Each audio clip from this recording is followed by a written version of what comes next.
From Lagos, the nation's commercial capital, this is the News at 10. Live from Channels Television. Reporting tonight, Amarachi Ubani.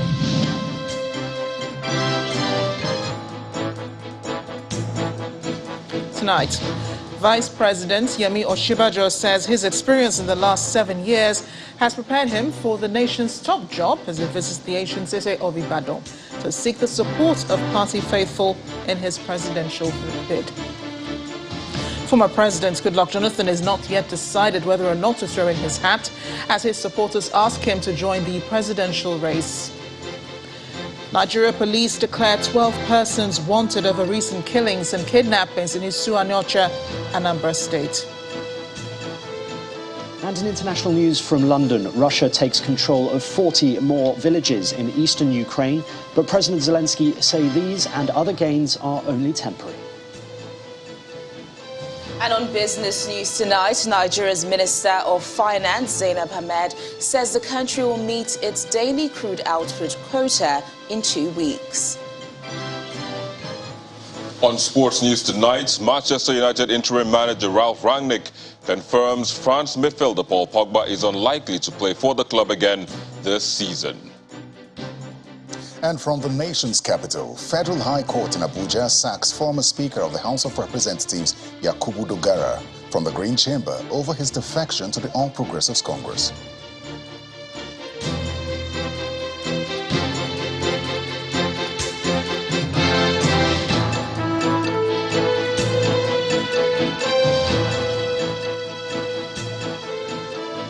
Vice President Yemi Osinbajo is convinced his experience in the seat of power over the last 7 years puts him in good stead to lead the country.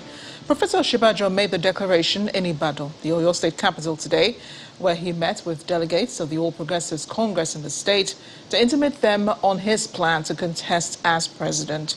Earlier, Professor Osinbajo received royal endorsement when he and members of his entourage paid homage to the Olubadan of Ibadan land, Oba Lekon Balogun, in his palace. Traditional drums welcoming the vice president's entourage into the palace of the Olubadan of Ibadan land, Oba Lekon Balogun. The visit was short but impactful. Professor Yemi Osinbajo is in the state to meet delegates of his party, the APC, but first he must pay homage and inform the monarch of his intentions. As you know, on April 11th, 2022, I declared my intention to run for the presidency of our great country under the flag of our party, great party, the All Progressives Congress. I did so, was taking into account the fact that our country always will need all of those who are willing to serve it to the best of their capacity, to the best of their knowledge. The Olubadan in turn blessed the vice president and his entourage. Very soon, hopefully, and in God's name, you will be president of Nigeria. Like we watch ourselves, God watches us too. 9 out of 10 cases, what we think of ourselves is what God thinks about us.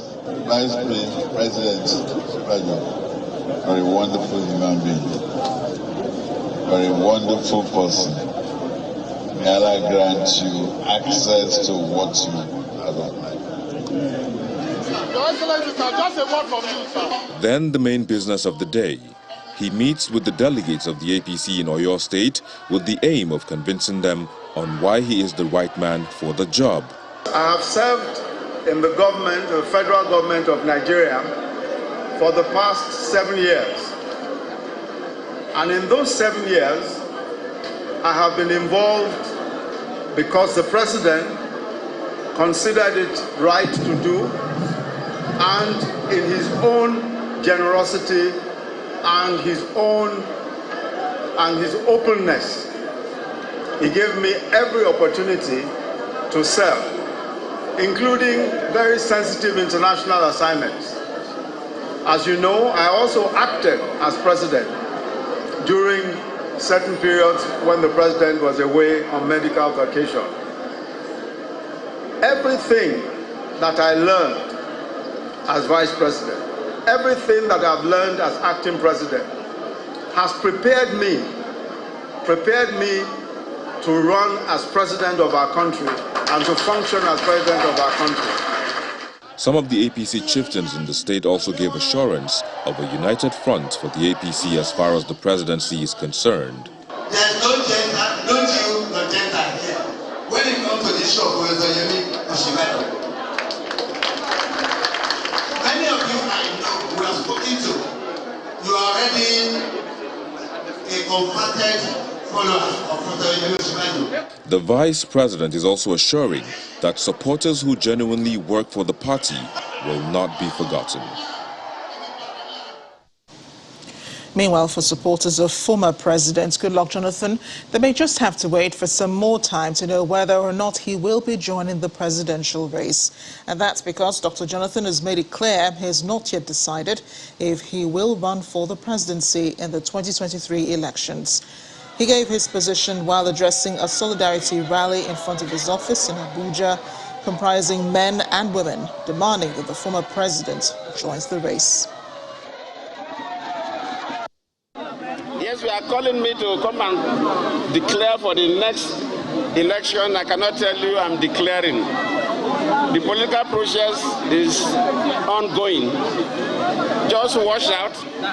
But the key thing you must play, the key role you must play is to pray that Nigeria gets somebody that carries the young people along, somebody that can also work very hard to see that some of the problems you raise are dealt with by the government. And I believe collectively we'll work together.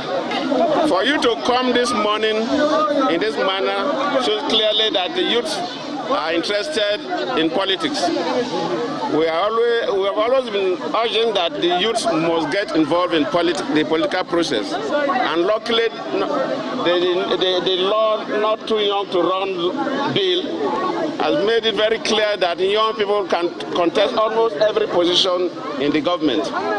So we'll continue to encourage you to get involved in the political process. And as long as many youths get involved in the political process, we'll be able to get the government that we want.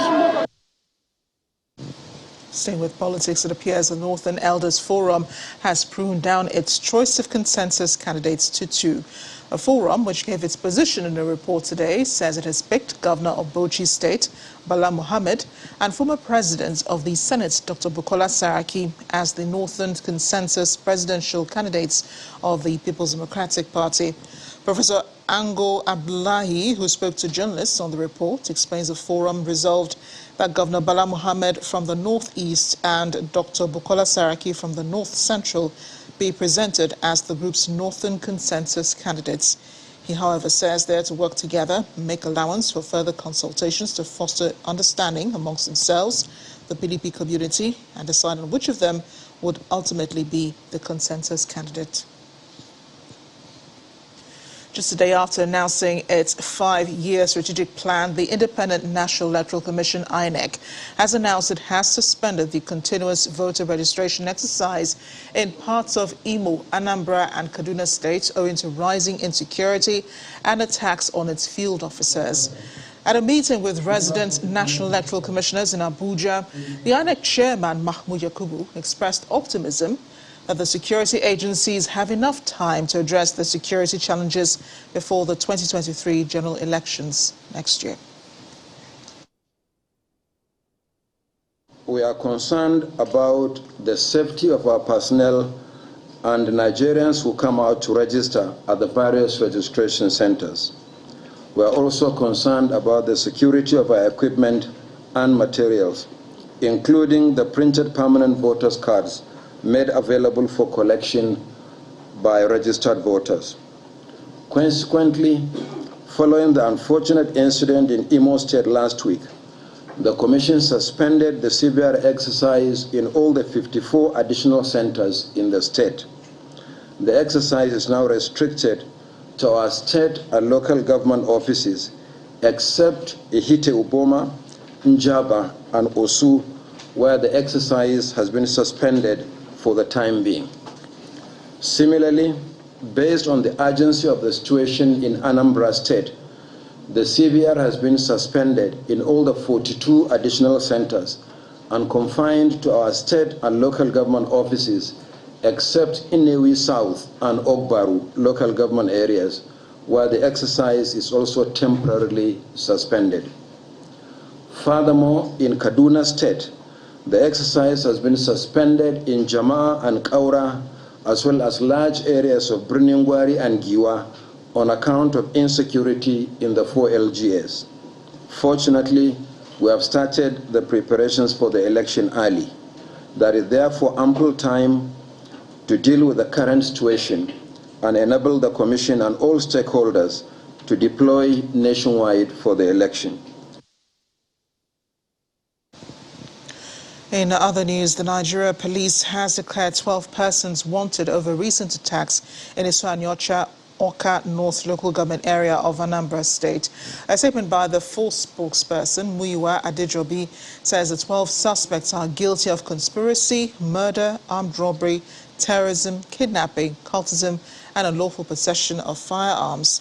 He lists the suspects as Edward Okoye, Donatus Okeke, Onyemazi Ngine, Onyebuchi Okoye, Nonso Ebo. The others are Chukwuka Onibo, Chukwujeku Anekoku, Chuka Ilodigwe, Chinedu Okoye, Nonso Obinna, Cosmos Okonkwo, and Chukwujeku Okoye.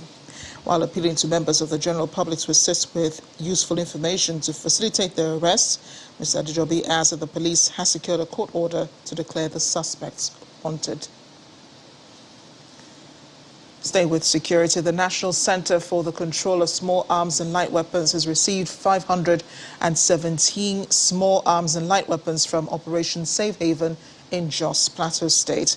The commander, Operation Safe Haven, Major General Ibrahim Ali, states that the weapons were recovered from criminal elements during various operations conducted by the combined troops. In order to reduce the proliferation of small arms and light weapons, Operation Safe Haven's headquarters in Jos, Plateau State, has handed over about 500 small arms and light weapons, which comprises automatic weapons and locally fabricated firearms, to the appropriate authorities. The locally fabricated weapons comprises of 183 locally fabricated rifles, 163 den guns, 102 locally fabricated pistols, and 19 locally fabricated submachine guns. Others include 6 single-barrel guns and 1 pump action. These weapons are on display, as you can see behind me, and will be handed over today to the National Center for the Control of Small Arms and Light Weapons. Receiving the weapons on behalf of the National Center for the Control of Small Arms and Light Weapons, the North Central Zonal Coordinator, Major General Hamza Bature, expresses delight at the efforts of Operation Safe Haven in the fight against insurgency. We also want to encourage you to step up the tide so that we'll be able to recover all illicit arms in the society, so that we can have illicit arms-free society. As the mopping up exercise continues across the country, the center has also reaffirmed its commitment to ensure that all communities and hideouts where these weapons are stored will be raided and recovered soon. In part 2, after the break, we'll get more insight into efforts to address the security situation in the country, as we're joined by intelligence expert Seyi Adetayo. Stay with us.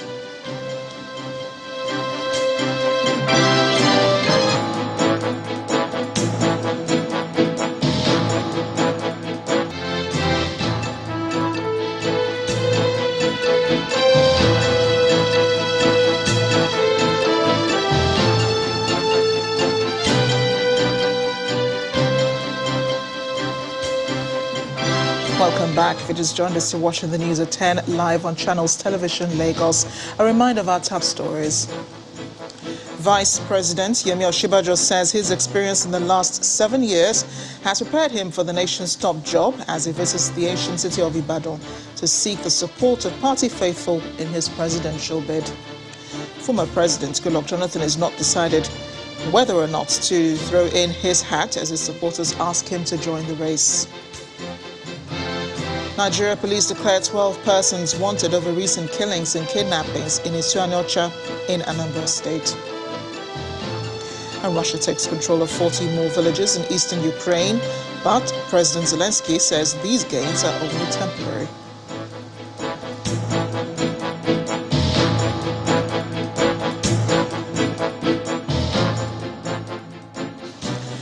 There's been another explosive device suspected to be a bomb exploded in Jalingo, the Taraba state capital, injuring no fewer than 5 persons. That incident took place at a drinking joint in Nukai along the Jalingo-Wukari Expressway.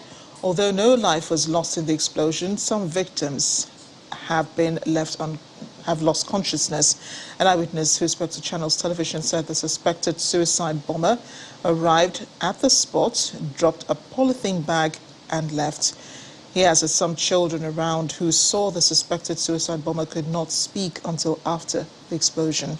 Neither the police nor the state government is yet to make any statement regarding the incident. The spate of violence across the country has become increasingly worrisome as it appears security agencies are having a somewhat difficult time containing the problem. The problem was once again brought to the fore yesterday when the president gave marching orders to security chiefs to rescue those in captivity in different parts of the country. Our next report examines some of the security challenges confronting Nigeria. We have started receiving military hardware from the United States, from aircrafts, helicopters, armored cars, and we are going to be very, very hard on them. This announcement by President Muhammadu Buhari at the tail end of last year on the federal government's efforts at fighting terrorists gave rise to hope that the war would soon be over. But by April 2022, there seems to be distance from achieving that objective. The year has been filled with unceasing violence across the country. Kidnappings, train attacks, bank robberies, killing of INEC officials, exposing how much security agencies have to contend with. Weapons of different models are retrieved regularly by police. You can see all the recovery of arms and ammunition. The situation is so dire that citizens have even been advised to defend themselves. I had to speak to, the public, the mosque there, for people to start, taking care of their neighborhood.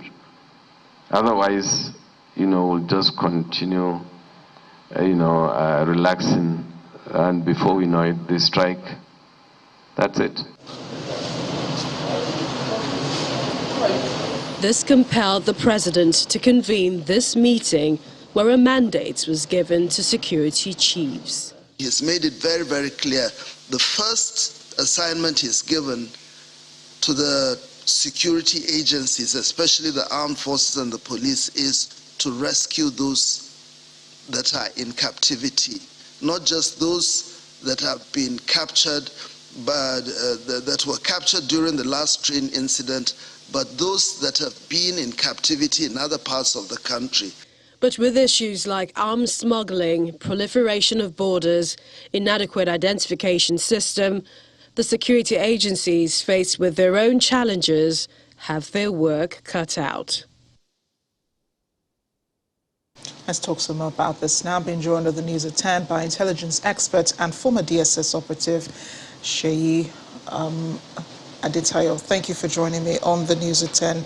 And I'm sure you're tired of hearing these stories about, we're reeling incident after incident of security failures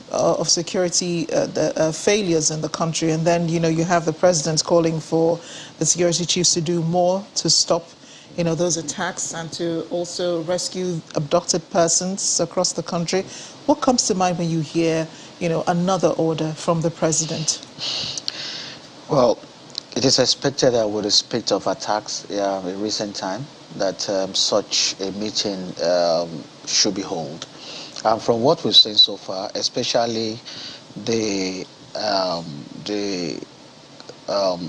press release from the NSA shows that perhaps critical discussions were made, because issues that he brought to the fore shows that basic truths were told at the meeting. And if the president is giving them a charge, and these are specific instructions, go and rescue those people, and that is a charge. Though the conditions around it is to bring them safely. In terms of capacity, we have the capacity to do that, because that's a specific instruction. Agencies like the Nigerian Air Force, they have special forces well trained, equipped enough to do that. DSS has several, tactical squads that can actually carry that out. So I don't have any doubt that those agencies, with this particular charge now, it's not about we should negotiate. This is about rescue. So we expect that if they put their eyes together and be able to draw a strong tactical plan, they can actually rescue these people. How much they are going to be able, they will be able to rescue at the end of the day without casualty will be dependent on how good their plans are. But on the other hand, the NSA spoke about the death of intelligence. That is one angle that I feel that they must have told themselves the truth. Yeah, but before you go to that, you spoke about the captives, rescue of captives, and you talked about casualties, and I'm glad you mentioned that, because I know that the Kaduna State government in times past said they know where these bandits are, they know where the captives are being kept, but the concern, of course, is the casualties of fatalities we're mentioning. So, and then now you're mentioning military intelligence, and it goes without saying that, yes, we need to improve intelligence, right? Yeah, the intelligence is talking about here is that the gap between the locals and the locals authority, getting information to the authority that will bring the information to government. The government security intelligence apparatus, what they are trying to say is that they don't have gaps there, but the people are not providing enough intelligence to the government. And now, so if the people are not providing enough intelligence to government, it means that there is a problem somewhere there. Maybe they have been providing intelligence in the past, and there is no commensurate response from government, leading to, discouragement from their own hand from providing more. Or the ones they've given in the past had caused them, they've lost so much in terms of this bandit coming back to attack them for providing information. So, like I've said to people in discussions today, that it's not just about asking the people to provide intelligence to government. Government needs to also prepare from his own hand to ensure that when intelligence are provided from these communities, government can provide adequate response to act on the intelligence. If you look at the issue of the Kaduna train attack, every available information shows that intelligence were provided, but it was not acted upon. So we're talking about availability of intelligence and the action agency responding to the intelligence that are being provided. So we're approaching, the elections next year, and of course there's a lot of concern about security before then. If we're going through this now, how do we conduct elections next year in the middle of insecurity? It's a very big concern, and at the same time, I believe that we can still succeed in having an election. If you look at back to 2015, towards the 2015 election, we're also in a similar, quagmire where, attacks, bomb blasts everywhere, and it appeared as if election wouldn't hold until government at that time decided to put, adequate measures in place to start clearing all the areas that they know that these people are actually hibernating and they are attacking. And we saw that the first 5 months in that year, was involved with lots of military successes. And I believe that if the same approach that is currently now being adopted in the Northeast, because the military are making lots of wonderful inroad successes in the Northeast as we speak right now. Though we've recorded another attack right now in Kanama in Yobe State as we're speaking right now. And even in Taraba. Yeah, no, Kanama in Yobe State. Yeah. The bomb blast is in Taraba. But there's also an ongoing attack in Kanama. In Yobe State. Initially, they wanted to attack Gaydam. So, but that's just one attack compared to the several successes that the military. So, if we can translate what we're doing in Northeast now to Northwest, then we'll be able to find ourselves in a situation where election can be conducted under an atmosphere that can, that will allow election where people will be confident enough, to. But the situation right now is much more than in 2015. Because 2015, largely, we're talking about Northeast, but now we're talking of the whole country. South, South, Southeast, Southwest, North Central, Northeast, Northwest, all having issues. Well, an ongoing conversation. Sheyi Adetayo, thank you for being here. Pleasure. And it's on to Terry Kumi in Abuja with more on the news at 10. Hi, Terry. Hello, Amarachi. Let's go from security to the courts now. The Federal High Court in Abuja has ordered former Speaker, House of Representatives, Yakubu Dogara, to vacate his seat as member representing Das, Tafawa Balewa and Bogoro Federal Constituency in Bauchi State. Delivering judgments today, Justice Donatus Okorowo declared that his defection from the People's Democratic Party, PDP, to the All Progressives Congress, APC, has made him no longer qualified to occupy the seat by virtue of Section 68, subsection 1G of the Constitution. Justice Okorowo aligned with the argument of the PDP that by defecting from the party that sponsored him to the 9th National Assembly before the expiration of his tenure, Dogara ought to vacate the seat as he was no longer qualified to partake in the activities of the lower house. The PDP had sued Mr. Dogara, the Speaker of the House of Representatives, the Attorney General of the Federation, the Independent National Electoral Commission and the APC as first to fourth defendants respectively. Mr. Dogara had on July 24, 2020, defected from the PDP to the APC when he submitted a resignation letter to the chairman of the Bogoro C ward in his state. Still ahead on the news at 10, President Muhammadu Buhari assures businesses that his administration has put in place measures to make their businesses thrive as he receives the board of Dangote Group. Join us again on Business News.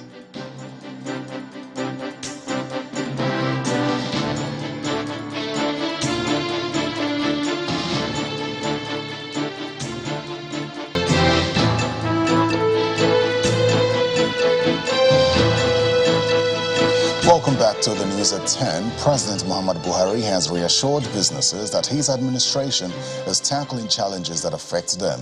He made the assertion today when he received Chairman of the Dangote Industries Limited, Alhaji Aliko Dangote, and board members of the group at the State House. President Buhari further told the visiting delegation that reforms were already ongoing in the public sector to reposition it for an effective and result-oriented engine room that will encourage more investments.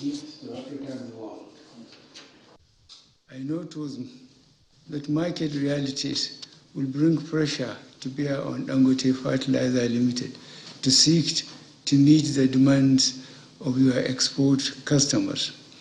However, given your group's well-known patriotic vision, I am confident that your board will continue to accord priority to meet local demands of our farmers. It is gratifying to note your board's commitment not only to continue to grow your existing investment to scale up wealth creation, employment generation, and poverty reduction, but also to seek new investment opportunities to help the diversification of our economy. I want to assure you, however, that the government will do everything possible to enhance development in infrastructure, especially in energy and transportation sectors. We will also continue to implement needed reforms in the public service to significantly improve the ease of doing business. The Minister of Interior, Ogbeni Rauf Aregbesola, is assuring Nigerians that the correctional facilities across the country are all safe and secured. He also refutes claims that some inmates are lodged at hotels close to correctional centers rather than at the facilities. He made the disclosure at the ministry's quarterly meeting in Abuja. This is the first review meeting of the year for paramilitary agencies under the Ministry of Interior. The meeting is reviewing activities in the third and fourth quarter of 2021. Heads of paramilitary agencies are in attendance as the minister speaks on a range of issues affecting the agencies. Among them is the delay in linking the national identification number to international passports. Since we must integrate your national identity number with your passport, without which we cannot issue a passport. So some delays, therefore, are not caused by us at all. As long as that integration, the integration of your biodata with your NIN number, if they are matched and integrated, seamless, you won't have any delay at all in the issuance of your passport. Therefore, as long as the database of NIMC cannot accept your biodata as similar or identical with the one on it, to issue you a passport without such integration or harmonization will simply be impossible. The nation has recorded several jailbreaks since last year, raising concern on the safety of the correctional facilities in the country. However, the minister insists that they are safe while denying that some inmates are given preferential treatment. Our correctional facilities are well secured. And I've said it repeatedly that all that we must do to make our correctional facility impregnable, we have done. Let's not go to the specific of Kuje.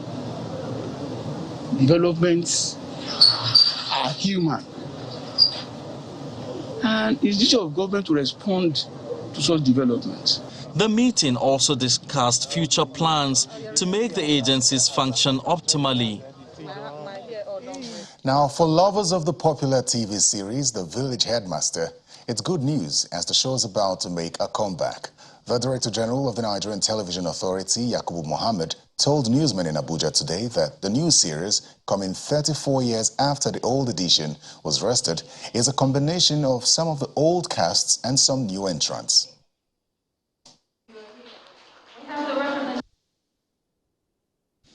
The program was the first major since independence. It was the first major productions since Nigeria gained independence and was the longest running soap opera on television in Nigeria up to 1984. Several efforts were made to revive the program after it was rested.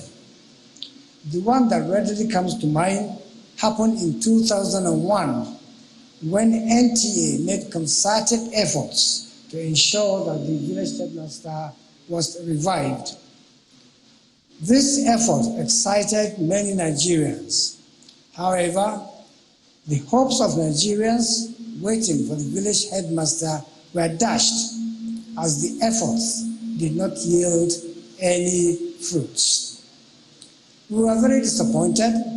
Nigerians were also disappointed, but little did we know that those disappointments were the harbingers of good things to come. And one of the good things to come is our gathering here this morning. Many episodes of the program have already been produced. They are in the can, waiting for transmission, for the viewing pleasure of Nigerians. Well, that's all from the nation's capital. Amarachi, are you looking forward to the return of the Village Headmaster?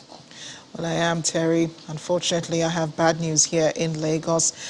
As tragedy struck early today along the Lagos-Abeokuta Expressway after a tanker laden with 45,000 litres of PMS crashed and spilled its content close to the Ajegunle bus stop.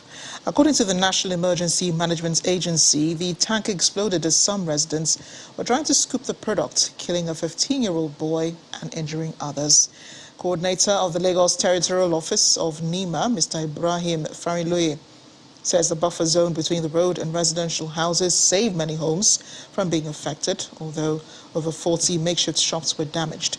In the meantime, the chairman, Ojokoro LCDA, Hamid Tijani, who visited the scene of the incident, told Channels Television via the telephone that the road has been in bad shape for a long time and appealed to the federal government to fix it. Business News now. Here's Teniola Shobowale. Banking, so easy, so simple. Dial *894# now to experience it. You first, First Bank.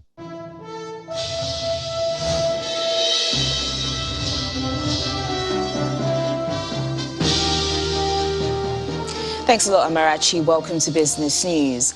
Nigeria's Finance Minister, Zainab Ahmed, is optimistic that the country will meet its quota of producing 1.6 million barrels of crude per day in 2 weeks. The minister made the statement in Washington, D.C., where she's attending the IMF World Bank 2022 spring meeting. Despite rising oil prices triggered by Russia's invasion of Ukraine, Nigeria has struggled to meet its Organization of Petroleum Exporting Countries quota of 1.73 mbpd. Meanwhile, the minister says Nigeria is expected to meet its obligation as authorities reopen wells that had been closed due to criminal activities. The average retail price for cooking gas in the country jumped by 83.62% within the last 1 year, and that's according to a new report released by the National Bureau of Statistics. An analysis of the NBS liquefied petroleum gas report from March this year shows that the average cost of refilling a 12.5 kilogram cylinder of cooking gas rose by 2.28% month on month to 7,617 naira 71 kobo, up from 7,447 naira 79 kobo. On a year-on-year basis, the price of refilling a 12.5 kilogram cylinder of cooking gas rose by 74.75%, up from 4,359 naira 23 kobo recorded in March last year. At the same time, the NBS report indicates that the average price for refilling a 5 kg cylinder of cooking gas rose by 1.88% to 3,778 naira 30 kobo last month, up from 3,708 naira 58 kobo recorded in February this year.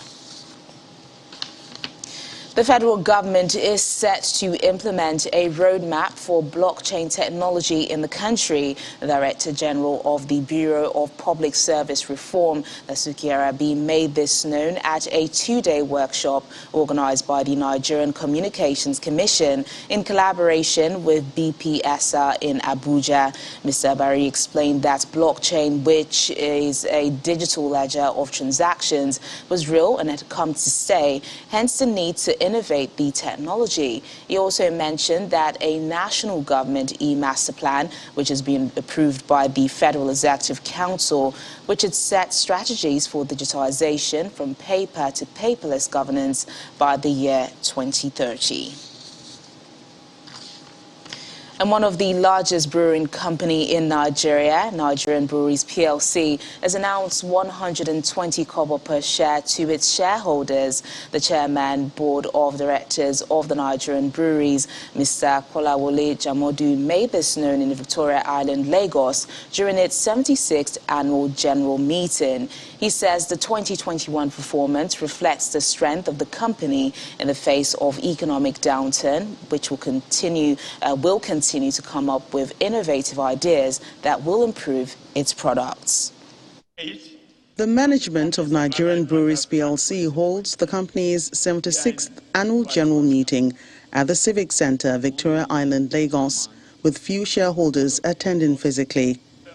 They are gathered to deliberate on the financial statement for the year ended 31st December 2021 and announce a dividend payout to shareholders. The final dividend will be 9,690,998,280 naira only. That is 120 kobo per ordinary share of 50 kobo each. The women and men who hold shares in the company applaud Nigerian breweries for its financial growth, particularly in the face of economic challenges. When we compared with the performance last year, we have put up a very good performance. If we come here and talk about poor economy, I think the Nigerian breweries deserve it to be applauded for what they have done. Other matters attended to include the re-election of Chief Kolawole Jamodu as the chairman of the board and other directors. I hereby move that Chief Kolawole Jamodu, CFR, be, and he is hereby re-elected. Nigerian Breweries says it's determined to weather the storm of any challenge it may face. We are investing in capacity extensions both in the north and in the eastern part of Nigeria. We're here to stay. We're proud leaders in this market. We try to expand from beer, from lager, into other categories.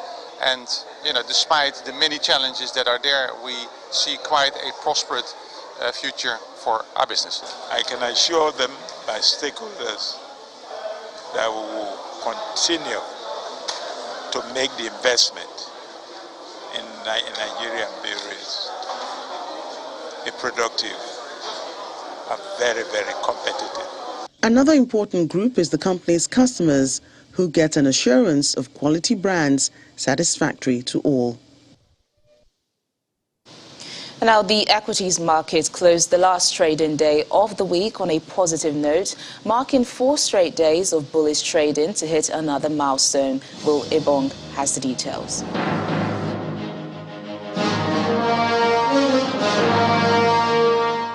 Hello and welcome to the Stock Market Report.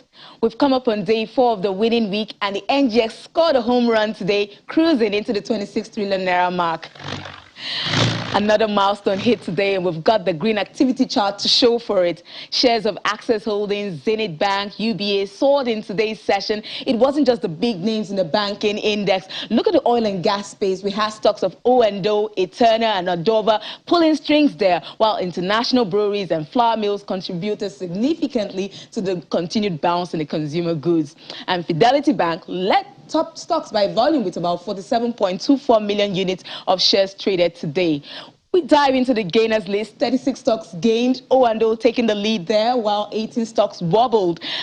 Very positive market breadth there. However, life is never a straight line, nor returns from stocks. It takes a few twists and turns along the way.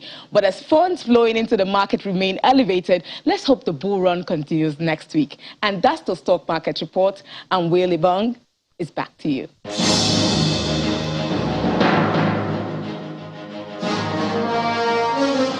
Thanks a lot, Will. Meanwhile, in the U.S., stocks plunged on Friday, with the Dow Jones Industrial Average suffering its worst one-day loss since the COVID-19 pandemic. Now let's find out how the Banking, so easy, so simple. Dial *894# now to experience it. You first, First Bank. Thanks, Daniel. British Prime Minister Boris Johnson says there may be no swift end to the conflict in Ukraine despite the stiff resistance to Russia's invasion. He says there's a real possibility the war could continue to the end of next year.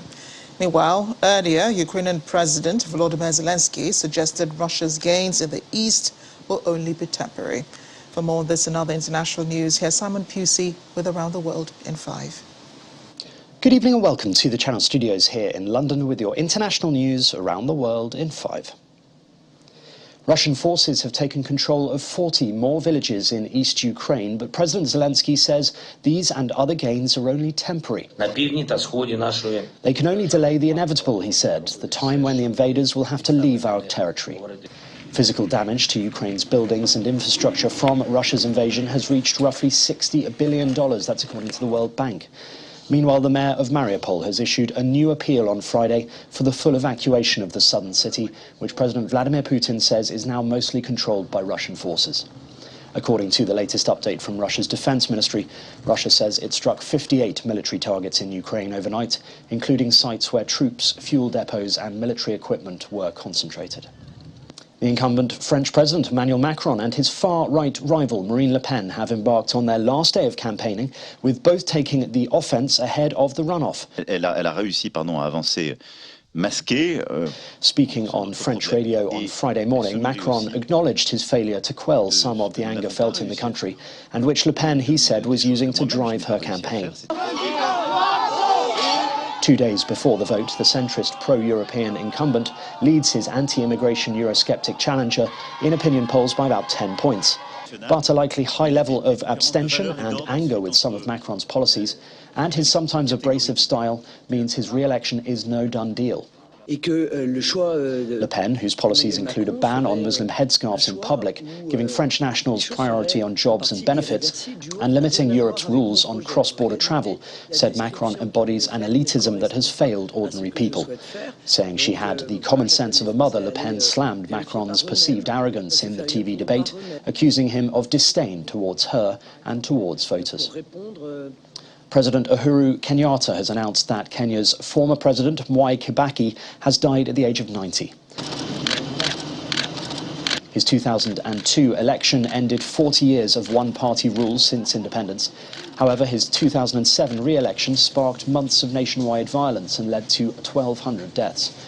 President Kenyatta led the tributes, saying Mr. Kibaki had led the charge to keep the ruling party accountable and had earned the abiding respect and affection of this nation.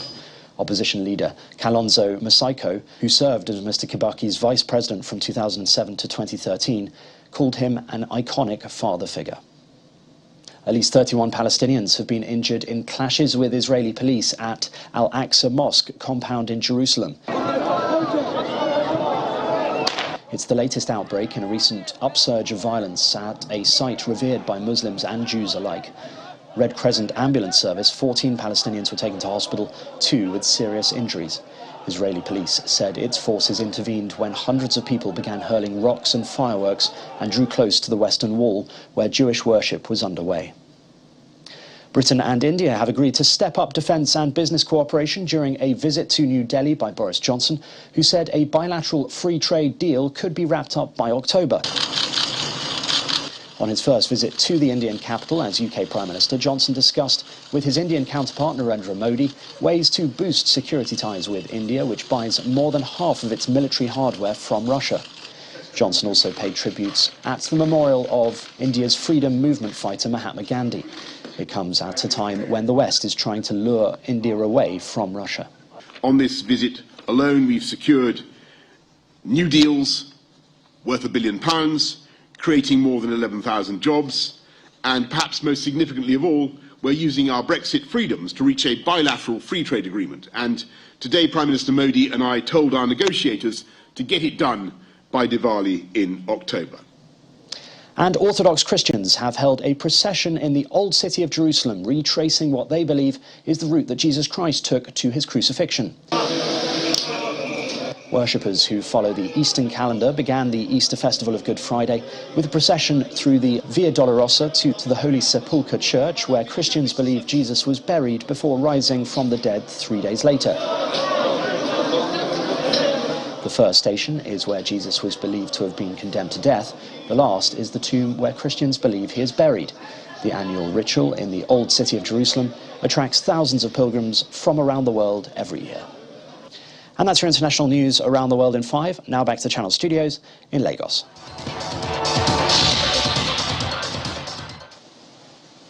Thank you, Simon, and welcome to Sports News. The Super Eagles of Nigeria will begin their campaign for a place in next year's Africa Cup of Nations against the Leone Stars of Sierra Leone. The Super Eagles will host their West African counterparts at a date and venue to be determined by the Nigeria Football Federation. Both countries met during the 2021 Africa Cup of Nations qualifying, and Sierra Leone staged a magnificent comeback from 4 goals behind to draw 4-4 in Benin City, while the reverse fixture in Freetown ended goalless. And Manchester United interim manager Ralph Rangnick has confirmed that France midfielder Paul Pogba is unlikely to play for the club again this season. Pogba is out of contract this summer and came off 10 minutes into Tuesday's 4-0 defeat by Liverpool with a calf injury. He is set to be out for 4 weeks minimum, with United's last game of the season at Crystal Palace on May the 22nd. Now, holders Barcelona have continued their blistering scoring form as they tore Wolfsburg apart 5-1 in the first leg of their Women's Champions League semi-final at the Nou Camp today. Before a Women's World Cup record crowd of 91,648, the Spanish champions went goal crazy thanks to goals from Aitana Bonmati, Caroline Graham, Jenny Hermoso and Alexia Putellas. Super Falcons forward Azizat Oshoala returned to action from a 2-month knee injury after coming on as a substitute in the second half of the game. The attendance broke the record of 91,553 set 3 weeks ago at the Nou Camp as Barcelona edged out Real Madrid in the quarterfinals. In boxing, Tyson Fury has weighed in 11 pounds heavier than challenger Dillian White ahead of his WBC heavyweight title defense against his British rival at Wembley on Saturday. Fury registered 264 pounds, 13 ounces, more than 12 pounds lighter than the career-high 277 pounds he weighed the day before knocking out Deontay Wilder in Las Vegas in October 2021. White, the WBC's mandatory challenger, weighed 253 pounds 4 ounces ahead of Fury's first contest on UK soil since August 2018, which is expected to attract a post-war British record boxing crowd of 94,000 fans. And that's it on Sports News. I'm Victor Matthias. Thank you for watching. It's back to Amarachi. Thanks, Victor. And the main news again. The Vice President, Professor Yomi Osinbajo, today received royal blessings from the Olubadan of Ibadan land, Oba Lekan Balogun. The monarch gave his blessings to Professor Osinbajo's presidential bid when he visited the ancient city to seek the support of party faithful for his presidential bid. That's it on the news at 10 tonight. Thanks for watching. I'm Amarachi Ubani. Good night.